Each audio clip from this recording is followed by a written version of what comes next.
औज़ुबिल्लाहि मिनश्शैतानिर्रजीम बिस्मिल्लाहिर्रहमानिर्रहीम अस्सलामु अलैकुम वरहमतुल्लाहि वबरकातुहू। हाज़रीन और सामाईन, कैसे हैं आप सब लोग। मेरा नाम आतिफ सलीम भट्ट है और मेरा ताल्लुक़ फैसलाबाद पंजाब पाकिस्तान से है।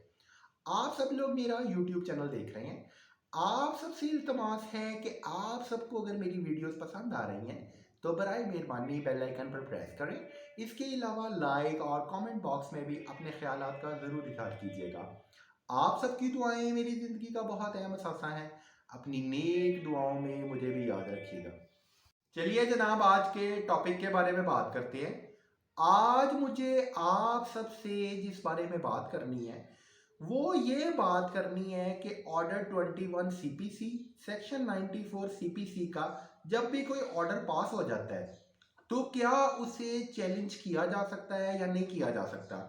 क्या वो ऑर्डर किसी भी कोर्ट ऑफ जस्टिस में चैलेंजेबल है या नहीं है। उसकी अहमियत क्या है, उसकी अफादियत क्या है, उसके असरात क्या है, उसके खिलाफ अपील हो सकती है, उस पर जमानत हो सकती है या नहीं हो सकती जो है, या उस पर लाजमी आपने अमल दरामद कराना होता है, या उसके खिलाफ कौन से कोर्ट में अपील हो सकती है। ठीक है जी, इस बारे में मुझे आप सबसे बातें करनी है। जी जनाब, जैसा कि मैंने आपको बताया है कि मैं एग्जीक्यूशन ऑफ डिग्री करवा रहा हूँ अपने प्लॉट की, जो कि चक नंबर 225 रेबे मलखा वाला Madina city colony phase 2 corner plot में 5 मरला 1 सरसाई वाक़ है उसकी। इसमें जब भी कोई ऑर्डर 21 सीपीसी की प्रोसीडिंग होती है ना, और उसमें कोई ऑर्डर पास होता है डिग्री होल्डर की फेवर में, जो कि जाने डिग्री होल्डर की फेवर में होता है, जाहिर बात है कि पहले ही सारा ट्रायल डन हो चुका होता है, तो उसको आप डिस्पोज नहीं कर सकते। यानी ना कोई उसे जज डिस्पोज कर सकता है, ना कोई उसे करवा सकता है। उसके खिलाफ आप किसी अपील में भी नहीं जा सकते। यानी आप सिविल रिवीजन में भी नहीं जा सकते, आप अपील में भी नहीं जा सकते, ना ही आप सिविल कोर्ट में जा सकते हो, ना ही आप ऑनरेबल हाई कोर्ट में जा सकते हो, ना ही honourable supreme court of Pakistan में जा सकते हो। यानी एक यूनिवर्सल ट्रूथ है, उसकी इम्प्लीमेंटेशन होनी होनी है। ये एक नाकाबिल जमानत ऑर्डर होता है जिसमें कितना टेनर फिक्स है। इसमें सजा का तयन किया है कि एक बंदे को सिविल प्रिजन में अगर भेजना है या मुख्तलिफ ग्रुप्स को आपने भेजना है ना, तो 1 साल के लिए जेल में भेजना है। उनकी प्रॉपर्टी जो है वो आपने बराए रात फरोख्त कर देनी है। अगर वो बंदा आपको कोई ड्राफ्ट नहीं भी देता जो है, ठीक है, डायरेक्टली सेल कर देनी है। अटैचमेंट करनी है अटैचमेंट भी कर सकते हो, डायरेक्ट सेल करना चाहो डायरेक्ट सेल कर सकते हो। उसके अलावा बेलफ की फैसिलिटी आपने देनी है। यानी जो भी वो आपसे कॉन्सिक्वेंटल रिलीफ मांग रहा है वो तमाम चीज़ें आपने उसे प्रोवाइड करनी है। ये कौन कह रहा है जनाब आपको, ऑर्डर 21 सीपीसी का ये ऑर्डर कह रहा है। ये डिस्पोजेबल ही नहीं है, कैंसिलेबल भी नहीं है, इसमें जमानत होती नहीं है, ना काबिल जमानत ये जारी होता है। ठीक है, यूनिवर्सल ट्रुथ क्या है कि ये चैलेंजेबल नहीं है। ठीक है, फेस नंबर 1 हो गया। फेस नंबर 2 की साइड पे मैं मूव ऑन होता हूँ। फेस नंबर 2 में होता क्या है कि इसके साथ जैसे ही सेक्शन 94 सीपीसी का कोलैबोरेशन होता है, तो उसके मुताबिक जो भी ऑर्डर निकलता है तो वो भी डिस्पोजेबल नहीं है। जैसा कि मैंने आपको बताया था कि 20/6/2023 को एक ऑर्डर पास किया था उमर दराज हरल साहब ने मेरी फेवर में और इनके अगेंस्ट, कि इनकी नॉन अपेयरेंस थी, डॉक्यूमेंटेड एविडेंस फाइल इनके पास है नहीं, रिटर्न रिप्लाई इनका नहीं आया था, कोर्ट में अपेयरेंस इनकी नहीं थी, उस पर मैंने आर्गूमेंट भी किया, डॉक्यूमेंटेड एविडेंस फाइल भी दी। तो वो डिस्पोजेबल नहीं है, वो कैंसिलेबल भी नहीं है, वो इम्प्लीमेंटेशनेबल है, यानी अमल दरामदेबल है, उस पर जमानत भी नहीं होती। ठीक है, उसको चैलेंज भी नहीं किसी कोर्ट में किया जा सकता। सेम इसी तरह जिस तरह ऑर्डर 21 सीपीसी की ऑर्डर को नहीं किया जा सकता, तो इसी तरह सेक्शन 94 सीपीसी की जितनी भी जजमेंट्स पास ऑन हुई हैं पैन पाकिस्तान, उसके मुताबिक इस ऑर्डर को ना ऑनरेबल हाई कोर्ट में, ना सिविल रिवीजन में, ना अपील में, ना ऑनरेबल सुप्रीम कोर्ट में, यानी किसी भी कोर्ट सब कोर्ट में चैलेंज नहीं किया जा सकता। उस पर आपने मनोवन अमल दरामद करवाना होता है। जमानत होती ही नहीं है इसमें, जो है जमानत नहीं होती। वो 1 साल की सजा पूरी करनी है, उसकी प्रॉपर्टी सेल करनी है आपने, जो है उससे नेट कैश लेना ही लेना है आपने, उसके व्हीकल सेल करने ही करने हैं, उस पर लाजमी अमल दरामद करवाना होता है। ठीक है, आगे चलते हैं। इसके बाद मैं स्टेप नंबर 3 की तरफ मूव ऑन होता हूँ। जैसे ही हम लोग लिख देते हैं जनाब, कोलैबोरेशन बना लेते हैं ऑर्डर 21 सीपीसी का और इसके अलावा सेक्शन 94 सीपीसी का, और लिख देते हैं enabling all provision of law, तो उसमें इसके मुताबिक जितने भी ऑर्डर निकलेंगे ना, मैं आपको एक कॉमन पॉइंट बता रहा हूँ, वो नॉन डिस्पोजेबल हैं, यानी वो खारिज नहीं हो सकते, उन्हें दाखिल दफ्तर नहीं कर सकते, ना कोई जज कर सकता है, यूनिवर्सल ट्रूथ है, लॉ बना हुआ है। ना कोई वकील करवा सकता है, ना वो अपील में जा सकता है, ना वो सिविल डिवीजन में जा सकता है, ना ऑनरेबल हाई कोर्ट में जा सकता है, ना ऑनरेबल सुप्रीम कोर्ट में जा सकता है। बात ही खत्म शुद्ध हो जाती है वहाँ पे। जेल में जाना है और साथ उसकी प्रॉपर्टी सेल होनी है, यानी ये तमाम सजाएं दिलवानी है, जेल में भी भेजना है और उसकी प्रॉपर्टीज भी सेल करनी है। अब स्टेप नंबर 4 की साइड पे मैं मूव ऑन होता हूँ कि यार जब ये ऑनरेबल हाई कोर्ट ने अमेंडमेंट की थी सिविल कोड प्रोसीजर 1908 में 2018 में, जो कि ऑर्डर 21 सीपीसी के तहत 106 ऑर्डर्स का जो मजमूआ है, जब इसकी तश्कील पाई थी तो उन्होंने किन चीज़ों को मद्देनज़र रखा था? उन्होंने मद्देनज़र रखा था, जैसा कि मैंने आपको अपनी लास्ट वीडियो में भी शेयर किया था, कि इसके अंदर उन्होंने मद्देनज़र रखा था कि जनाब जजमेंट डेटर्स होते हैं और इसके साथ होते हैं इनके सहूलतकार, जिन्हें आप फैसिलिटेटर्स कह देते हो। फैसिलिटेटर में कोई कंपनी आ जाती है, कोई एसोसिएशन आ जाता है, कोई अथॉरिटी आ जाती है, कोई डिपार्टमेंट आ जाता है, तो उस सबको भी आपने सजा देनी है। अब उन्होंने इसके अंदर चेंजिंग इसलिए की थी कि यार हमारे जितने पाकिस्तानी बहन भाई हैं ना, फरसुदा सिस्टम गोरे के दौर का थोड़ा सा ख़त्म हो और लोगों को रियल सेंस में रिलीफ मिले, जिद्दत है ला के अंदर लेटेस्ट अमेंडमेंट हो ला के में जो है। ठीक है, अब उसमें होता क्या था, मैं लाहौर का एक केस शेयर करता हूँ। आज मैं चाह रहा था कि आपके साथ कुछ केसेस शेयर कर देता और अल्लाह ताला रमज़ान मुबारक की हम सब पर अपनी बरक़ात को नाज़िल फरमाए। इसमें लाहौर का एक केस था, एक बीनिश नामी लेडी थी, उसने अपने हस्बैंड के अगेंस्ट किया, उनका कोई प्रॉपर्टी का डिस्प्यूट था। ठीक है, उसमें जजमेंट डेटर्स कौन था? हस्बैंड था और हस्बैंड के फादर थे, उसके ब्रदर थे, खासी लंबा एक ग्रुप ऑफ पीपल था। इसके अलावा उसका हस्बैंड कर क्या रहा था? ये ऑनरेबल लाहौर हाई कोर्ट का केस है, जस्टिस शाहिद साहब ने इसकी हेयरिंग की थी और उन्होंने अपने रिमार्क्स में क्या लिखा है ये भी मैं आपको लेटर ऑन बताऊंगा। उसमें जब इसकी प्रोसीडिंग हुई तो वो कर क्या रहा था? वो भी इसी तरह जिस तरह ये लोग ड्रामा ही लगा रहे हैं, ये गेम शो कर रहे हैं ना, तो वो कोर्ट से गायब हो जाता था, कोर्ट में आता ही नहीं था। तो जब प्रोसीडिंग हुई तो वो आया, उसने कहा जी मेरे तो फादर की तबीयत नहीं ठीक थी, मेरे फादर जो थे वो हॉस्पिटलाइज थे, मैं तो जी ये मेडिकल सर्टिफिकेट लेके आया हूँ, इसलिए हमारी डिसअपेरेंस थी, हम लोग अपने घर पे ही नहीं मौजूद थे, क्योंकि डिग्री तो उसके अगेंस्ट पहले ही पास हुई थी उन सबके अगेंस्ट, रैम डिसीजन था जिसकी मैं तफसीली वजाहत आपको पहले ही दे चुका हूँ। अब हो क्या रहा था कि वो लोग डिलिबरेटली डिसअपेयर थे, क्योंकि उन लोगों के पास डॉक्यूमेंटेड एविडेंस फाइल नहीं थी।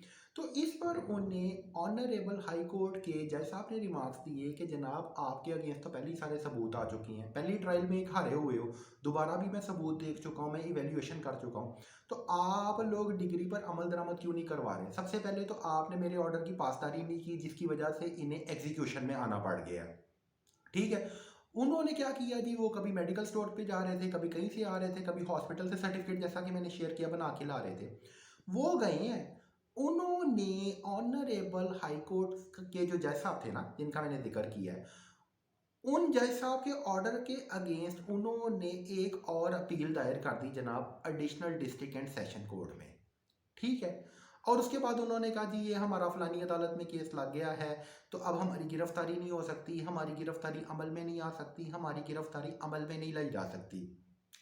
क्योंकि हम सारे यार बहुत अच्छे तरीके से जानते हैं कि जैसे ही कोई केस रन करता है ना ऑनरेबल हाई कोर्ट में या honourable supreme court of Pakistan में, तो वहाँ पे जितनी पीएलडी की कंडीशन है या जितने प्रीवियस केसेस है ना, तो दोनों साइड्स के वकील अंबार लगा देते हैं डिसीजंस का ही, कि फलानी जजमेंट इस सन में हुई थी, फलानी जजमेंट इस सन में हुई थी। ना सिर्फ पाकिस्तान के केसेस का बल्कि India, Bangladesh, Sri Lanka, England, United states of America, दुनिया के जितने डिफरेंट कंट्रीज हैं ना, उनके रेफरेंसेस कोड हो जाते हैं उसमें, इस लेवल पे होती है।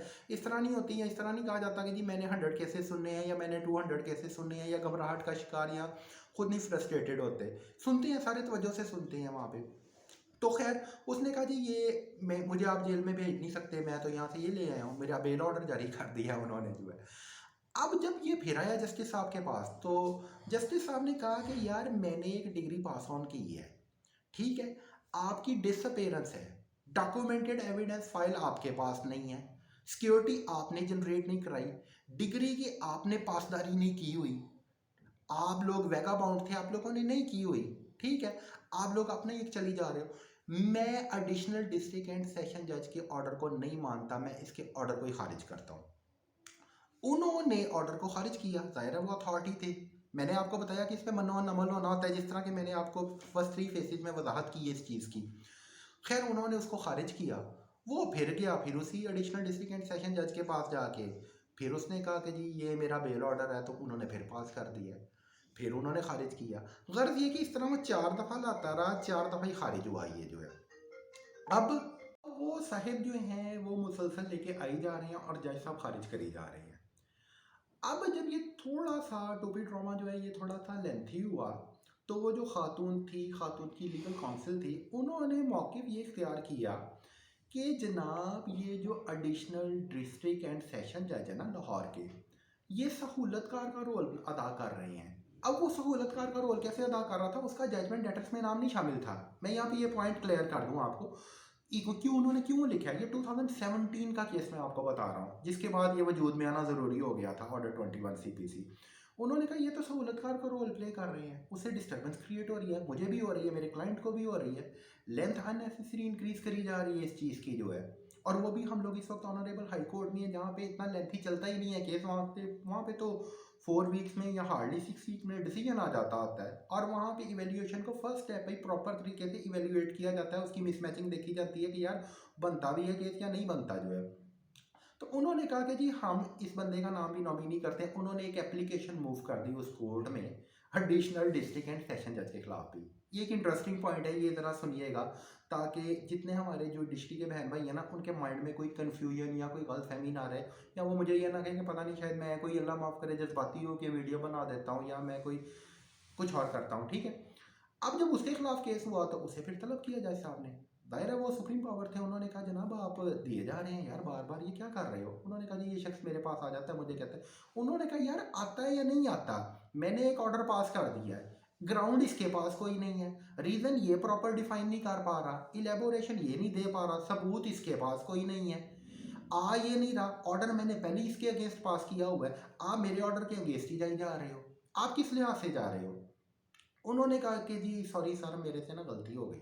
उन्होंने कहा गलती नहीं हुई। अब जिस बंदे ने आपके अगेंस्ट एप्लीकेशन मूव ऑन की है ना, वो कहता है कि जनाब इसी जज की प्रॉपर्टी बेचें और मेरी डिग्री को सेटिस्फाई कराएं। आप तो मेरी डिग्री सेटिस्फेक्शन में हर्डल क्रिएट कर रहे हो, उसमें ऑब्स्ट्रक्शन क्रिएट कर रहे हो, कोर्ट की प्रोसीडिंग में इंटरफेरेंस क्रिएट कर रहे हो, आप डिग्री होल्डर की लीगल काउंसिल को डिलिबरेटली डिस्टर्ब करी जा रहे हो अपने एक्टिंग से, अपने ड्रामे से। उस जज की प्रॉपर्टी सेल हुई, उसमें जाहिर है उसकी प्रॉपर्टी सेल करके फिर उसको पैसे अदा किए गए। ये गलतियां होती हैं जिसके मुताबिक आया है ऑर्डर 21 CPC का। इसी तरह का मैं एक सेकंड केस आपके साथ शेयर करता हूँ। कराची में आया जी। कराची में ये था कि एक बंदे ने दूसरे बंदे की पेमेंट देनी थी, वो भी ग्रुप ऑफ पीपल था, वो पे ऑफ नहीं कर रहे थे, वो बंदा केस जीत गया था। उसने एग्जीक्यूशन फाइल की कि जनाब ये अमल दरामद नहीं कर रहे, केस मैंने विन किया, ये आपकी हुकूमत उल्ली कर रहे हैं, ये तो मान ही नहीं रहे जो है ऑर्डर 21 CPC की प्रोसीडिंग की। अब इसमें भी दोनों पार्टीज ने अच्छे खासे दलाइल दिए, खासा लंबा चला। इसमें अटॉर्नी जनरल भी थे उस वक्त कराची के, थे फ़रोग नसीम साहब, वो भी पेश हुए। खासा फेमस नेम है पाकिस्तान का, तो इसलिए मैं शेयर कर रहा हूँ आपके साथ। उन सब ने जब यार दलाइल दे लिए, दलाइल मुकम्मल हो गए, तो जो जजमेंट लेटर्स थे ना उनकी लीगल काउंसिल ने, जिस तरह मैंने आपको बताया कि जब एक ऑर्डर पास हो जाए तो उसके बाद जब आपने किसी के अगेंस्ट ऑब्जेक्शन फाइल करने हैं ना, खासतौर पे डिग्री होल्डर्स के खिलाफ, तो वो कोई फुद्दू खाता नहीं होता, वो एक बड़ा सेंसिटिव मैटर्स होता है। आपने उसमें सबसे पहले यार एक चीज़ को इवेल्युएट करना है कि यार मेरे पास जो शवाहिद मौजूद है वो ठोस है या नहीं। ये तो नहीं कि वो कोई एक ही डॉक्यूमेंट दिखाएगा, जैसा कि मैंने आपको नोटिस दिखाया कि उसको इशू हुआ है, उसे इतला हुई हुई है, 9/5 को हुआ है, 13/5/2023 को उसे डिलीवर भी हुआ है, उसे इतला है, वो कोर्ट जानबूझ के नहीं आ रहा। और मेरे नोटिस में लिखा हुआ है लेने से इनकारी है, शबीर अहमद वल बशीर अहमद, जजमेंट लेटर 5। आप 362वें दिन उसका जवाब लेके आ रहे हो। ठीक है, ये चलती रही। उसने कहा नहीं जी अब हमने ऑब्जेक्शन फाइल किया। उन्होंने उसके ऑब्जेक्शन को रिजेक्ट कर दिया ऑर्डर 21 CPC रूल 23A के मुताबिक 32(5) भी इसमें एप्लीकेबल होता है। उन्होंने कहा कि जनाब डिग्री सेटिस्फेक्शन के लिए अमाउंट चाहिए होती है, एक तो आप इतना लेट आंसर लिख रहे हो, ऑर्डर पहले ही आपके अगेंस्ट निकला हुआ है, जगह जगह आपके अगेंस्ट एडमिशन एंड कन्फेशन हुए हुए हैं, डॉक्यूमेंटेड एविडेंस फाइल लगी है, आपने उसके अगेंस्ट केसेस किए हुए हैं, खुद ही जाके कभी आप सिविल जज को बयान दे रहे हो, कभी आप क्रिमिनल कोर्ट में दे रहे हो, कभी दूसरी जगह पे आपका हंगामे हो रहे हैं। ठीक है, अब आप इधर आ गए हो, ड्रामा आप क्रिएट करते हो, तो आपने डिग्री की अमाउंट पे करनी है, क्योंकि सेटिस्फेक्शन के लिए अमाउंट चाहिए होती है, स्ट्रेट फॉरवर्ड बात है। उसने कहा नहीं जी वो डिग्री, उन्होंने कहा नहीं यार इसमें करनी डिग्री की अमाउंट होती है। आपका answer the end of the day उसका आंसर रिजेक्ट हो गया। मैंने तो खैर लीगल ग्राउंड भी दिए थे ना लास्ट में कि उसे कोर्ट का नोटिस इशू हुआ है, वो फ़ोन नंबर ही पर इतला की गई है और विटनेस लोकल रिकॉर्ड हुई हुई है अब्दुल रज़ाक वल्द अब्दुल गनी की उसी एरिया के। तो सारी प्रोसीडिंग तो मुकम्मल हुई हुई है 9/5/2023 को और 13/5/2023 को। और बाकी सिविल कोर्ट में जब वो केस कर रहा था तो वो गवाह बना हुआ है उधर, वो खुद अपना बयान हल्फी जमा करा रहा है। जो नदीम ने मेरे अगेंस्ट किया था उसमें वो गवाह बना हुआ है। तो मैं तो नहीं भाई उसका बयान दिलवा रहा ना सिविल कोर्ट में, क्रिमिनल कोर्ट में वो खुद बयान दे रहा है। ठीक है, जगह जगह तो उसकी स्टेटमेंट ही किसी जगह से मैच ही नहीं करती, इसी कोर्ट में ही नहीं 2 जगह मैच करी, बाकी कोर्ट्स में ही नहीं मैच करी, तो वो लगभग ख़त्म है। ठीक है, उन्होंने फिर शुक्रिया अदा किया, शुक्रिया अदा करके उन्होंने कहा जी डिग्री की अमाउंट पे करें, और पे अमाउंट करने के बाद जी अमल दरामद करवाएं, नहीं तो मैंने आपके अरेस्टेशन वारंट जारी कर देने हैं। ठीक है, चूँकि वो एक बैंकिंग ट्रांजैक्शन का केस था उसमें ज़्यादातर अमाउंट ही रिट्रीव कराई जाती है, उसमें सिविल प्रिजन में भेजने का ना स्पेसिफिक केसेस में कम चांस होता है उसकी नेचर के मुताबिक। अगर एक बैंकर दूसरे बैंकर के अगेंस्ट कर दे तो वो दोनों में से जेल में किसी ने नहीं जाना, वो बस एक स्मूथ प्रोसीडिंग चलनी है। लेकिन इस तरह का जो झगड़े वाला केस होता है प्रॉपर्टी का या लैंड माफिया का, उसमें लाजमी उसमें लिखा हुआ है उन्हें भेजना होता है। ये दूसरा केस हो गया जो मैंने आपको बताया। और इसमें जब डेट चल रही थी ना तो वो 2-2 दिन बाद की डेट दे रहे थे कि यार जज साहब के ऊपर ऑलरेडी खासा बर्डन होता है, मैं अग्री करता हूँ इस बात से कि जज ही ना भूल जाए जब तक नेक्स्ट हियरिंग हो। अब जब इतनी लंबी लंबी डेटें डालोगे तो जज खुद भूल जाएगा।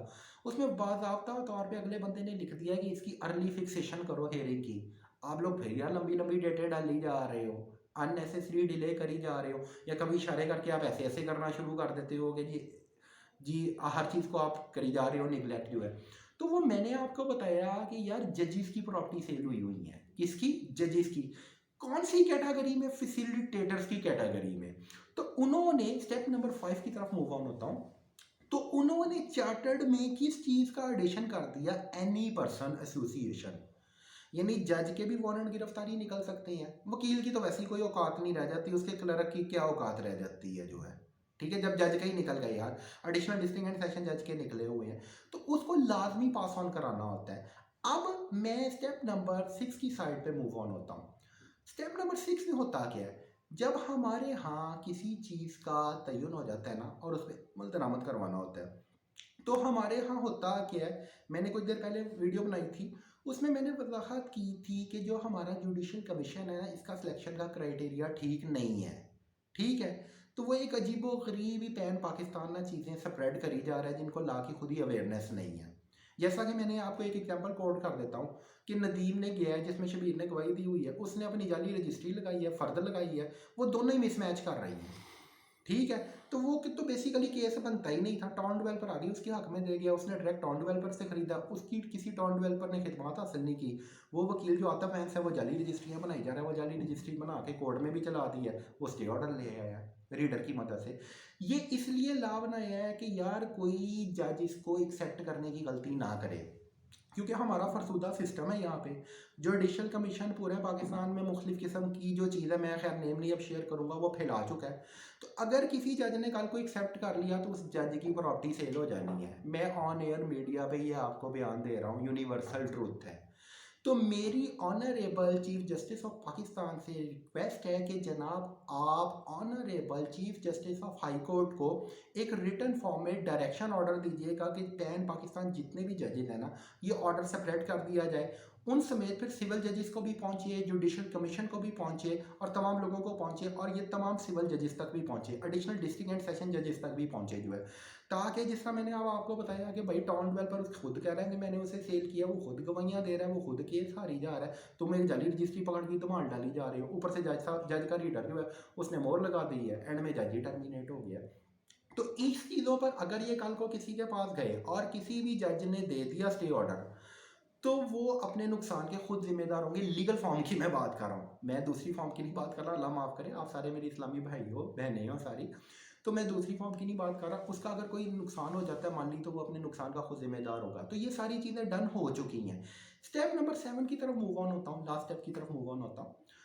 उसमें अगर इनमें से कोई भी बंदा आ जाता है, कोई भी ग्रुप आ जाता है, तो बाद में लेके या शर्मिंदा होके या 4-6 महीने मेरा यार और ना टाइम बर्बाद करवाने बैठ जाना। इन लोगों को ला का कुछ नहीं पता। मैंने आपको बताया कि नकम्मी पाकिस्तान की तीसरी बड़ी बार ज़रूर है, लेकिन नकम्मे तरीन वकील हैं। इन्होंने तो कोई एक रूल लिखना हो ना तो 20 लोग मिलके कोई एक रूल तक पहुँचते हैं। मैंने आपको फिंगर टिप्स पे ही सारा बता दिया ला जो है, ठीक है।